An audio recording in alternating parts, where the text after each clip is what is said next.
Toilet paper is probably the most indispensable item in your home. After all, it's not something you want to run out of at the wrong time. Most of us probably take our rolls of toilet paper for granted. So you may be surprised to learn that bathroom tissue, as it's properly called, is a relatively new invention.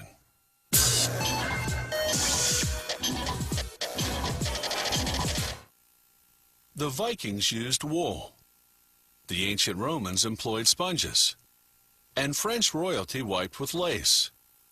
Then, in 1857, an American entrepreneur figured that people had had enough of using leaves, corn cobs, newspapers, and mail order catalogs. So he invented therapeutic paper, as he so tastefully named it. Toilet paper only came in piles of pre-cut sheets until 1890. That's when one company introduced bathroom tissue on a roll.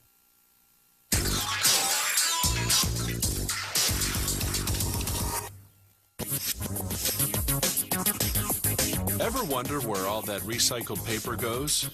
Well, look no further than your bathroom. Many brands of toilet paper begin as recycled paper. The bales of paper drop down into the pulper, a giant tank with an agitator, similar to a washing machine. It mixes the paper in lukewarm water for about 10 minutes, transforming it into what's known as pulp, and screening out all the bits of metal and plastic. Now they have to take out the ink. The ink removal system injects the pulp with air. Ink particles attach to the air bubbles which rise to the top.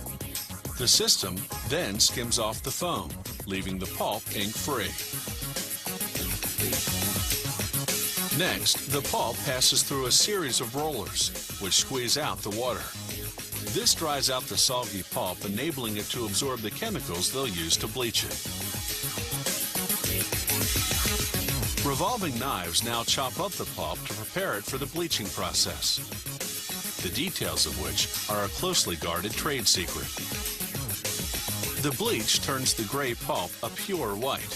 The company says it does this without using chlorine or other toxic chemicals. They spread the wet pulp onto a flat screen that runs through a hot dryer.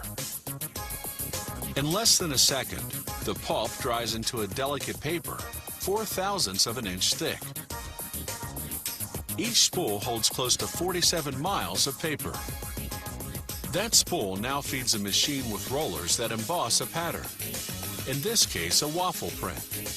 The pattern isn't just aesthetic, it also makes the paper thicker and therefore more absorbent. Elsewhere in the factory, production is rolling, so to speak, with 2 strips of cardboard, each 3 inches wide. The machine coats the underside of the top strip with glue, then winds the 2 strips diagonally to create a continuous cardboard tube.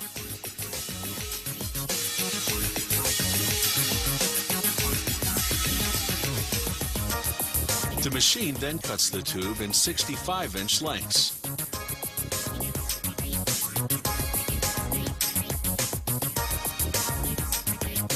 The tubes ride an elevator to the toilet paper zone. There, 2 giant spools of paper feed what's called the winding machine. The 2 sheets come together to form a 2-ply toilet paper.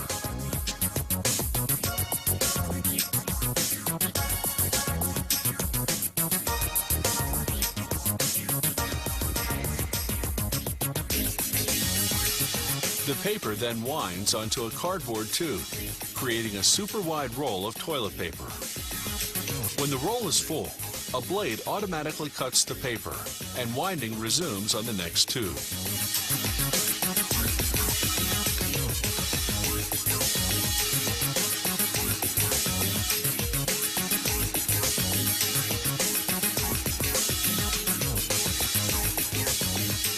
The machine automatically seals the end of the roll with glue to prevent unraveling.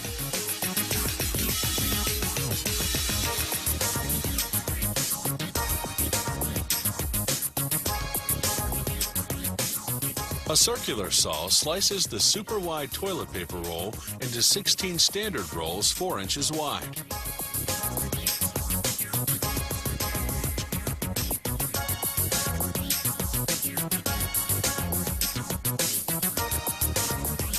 The toilet paper is finished and ready for packaging.